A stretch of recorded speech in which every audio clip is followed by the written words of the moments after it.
Hello, everybody. This is Dawn Raby from Excellence in Analytics, and today I'm going to share with you Compstat. What's it for, and some best practices to make sure that it's operating well in your agency. So let's hop right into it. So, mm, when we think about what actually is Compstat, so there's lots of different ways to categorize Compstat. It's an accountability tool, it's a partnership tool, it's all these, things, right? But basically, here it is. Everybody gets to the same table.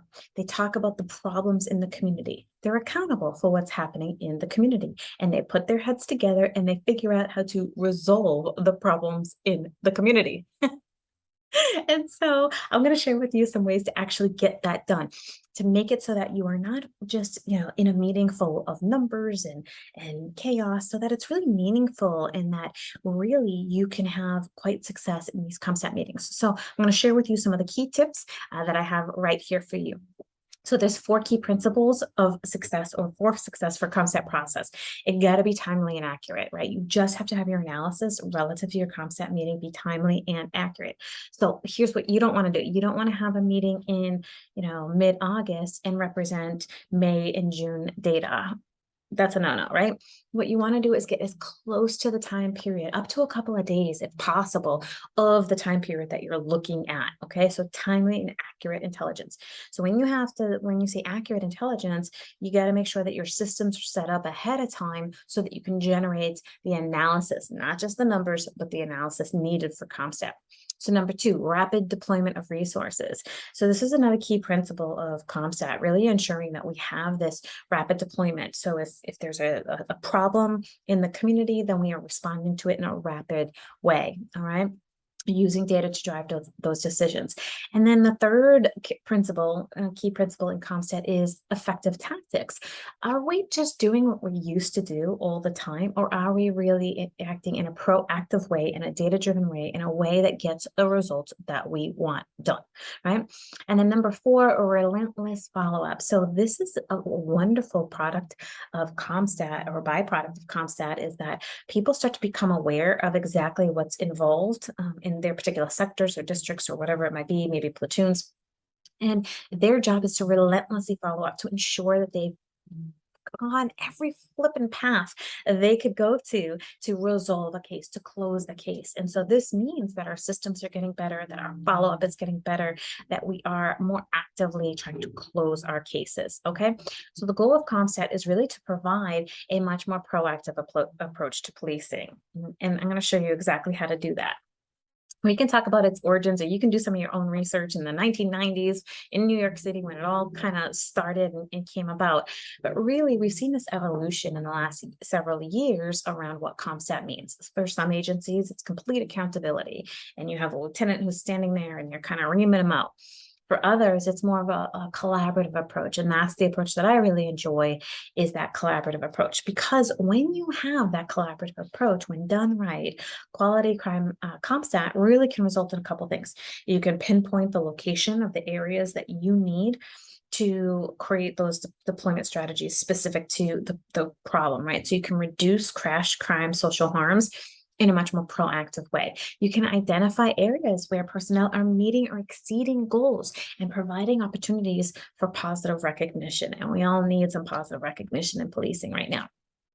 It really creates this platform for ideas and collaborative thinking around our strategies.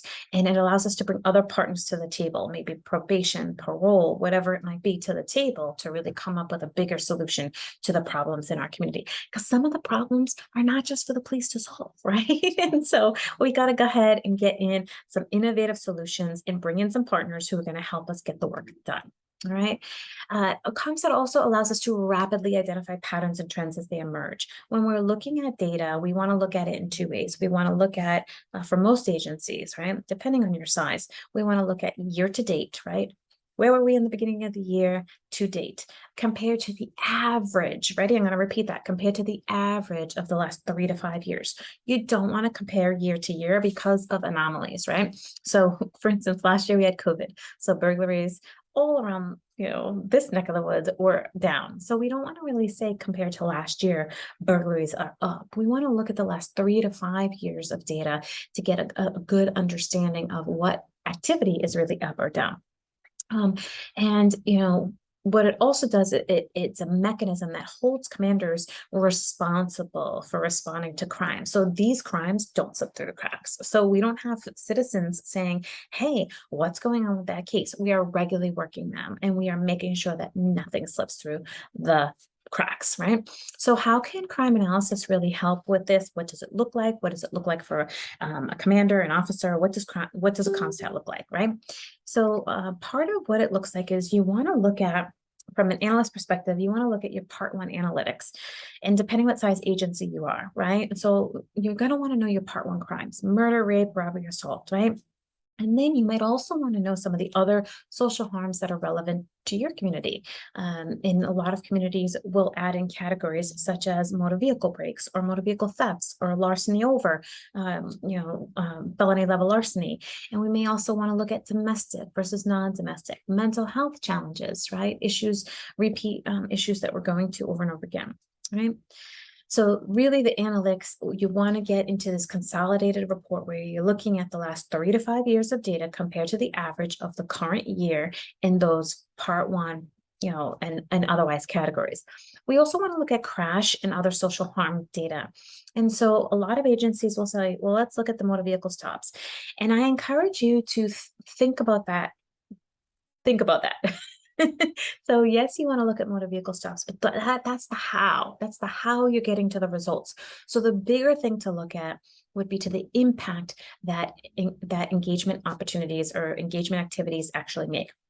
So when we're stopping cars, are we stopping cars for a good reason? Are we reducing speed in an area? Are we catching and arresting more people with, drug distribution opportunities, I suppose, in their vehicles, dead bodies? Who knows, right? Motor vehicle stops are not the indicator of success. The results of the motor vehicle stops are indicators for success. So think about that as you start to design your Compstat, right?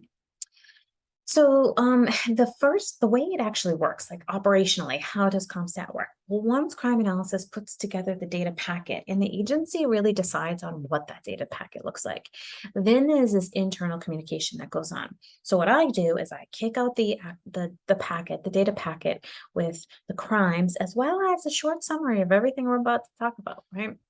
And so I kick that out, and I encourage all of the commanders to come to me, talk to me ahead of time, let me know what I got right, let me know what I got wrong, and identify additional things that they're working on. So we talk about successes, highlighting successes. We talk about operational gaps. What gaps exist in our operations that we really need to tighten up as an agency, right? Repeat locations that are affecting maybe all shifts, or repeat people that are affecting all sectors, right? And so thinking about that type of information that's in that packet. And then the agency will come to crime analysis one by one, sit with them and say, okay, what do I need to know about my information? Or they may relay that they've implemented X, Y, and Z.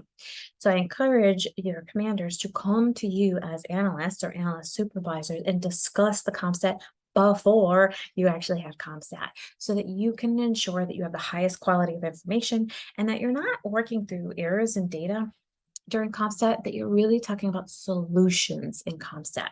So get that's a key part of the process, is get folks to talk to you in the crime analysis unit ahead of time. All right. And then, what happens during a Compstat meeting? Well, we want interaction. We want interaction. We want folks to share what they're working on and then say, hey, I have a gap. And other people can chime in and provide their solutions. So sergeants, dispatch officers, whoever's at the meeting, whoever you decide to be at the meeting, can certainly chime in on some solutions. And maybe you have some outside folks who come into these meetings, like probation, like parole, maybe your Department of Corrections, gang people, or whoever it might be coming in. Maybe area police agencies come in and you collaborate on some of these issues, right? Collaboration is key. All right. So make sure that that's happening. There's a lot of crimes and social harms in policing that really can't be impacted by policing in the greatest capacity, right? So we need to bring in these other partners. So coordinating with that and interacting together. If you're a shift commander and you have an idea of something, bringing it to the table is going to make us operate in a much more collaborative fashion. Okay. And so the end part I'm going to really end with this would really be what happens after Compstat. So in the Compstat meeting, computer statistics, right? So in the Compstat meeting, You're talking about a problem, what we're going to do to achieve that problem, right? To alleviate that problem. And then what's next, right? So what the problem is, what we're going to do, and then what's next. And so when you have problems, you might have, what the problem was: a bunch of motor vehicle crimes in the downtown area has increased. What we did X, Y, and Z, and what the results were. What was the impact of that, right? The impact was, we reduced motor vehicle breaks by 5%. So we still have more work to do. So what are the next steps? And then you actually identify what those next steps are. This helps us document the great work that we're doing, and also nothing falls through the cracks. We are continuously looking at problem, solution, impact, and assessing, right, what our next steps are. And so that's kind of the flow of the Compstat session itself. I will say that a complete Compstat tool, template, and audio is available for you in this book. It's called Building a Crime Analysis Legacy. This is a book that just came out last week, Building a Crime Analysis Legacy, a law enforcement supervisor's roadmap to building long-lasting, high-quality analytical capacity. And so this is going to give you some of the other details of Compstat that you need to implement.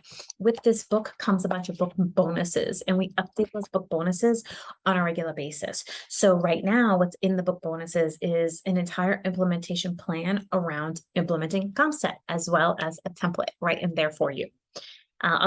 Many agencies say, hey, you know what, this is fantastic. I love your book. I love, what you're doing.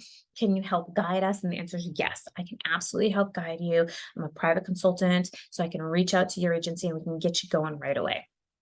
Just reach out to me at dawn@excellenceinalytics.com, and we'll make sure that happens for you. If you are on YouTube right now, be sure to subscribe. If this was helpful for you, be sure to share with other folks as well. We are really trying to equip the law enforcement community with stronger infrastructure so that we can operate more efficiently and more effectively. And if these are helpful for you, I'm happy to continue to produce these and serve the law enforcement analytical community in that fashion. So with that said, I appreciate you being here today. And until next time, we will see you real soon.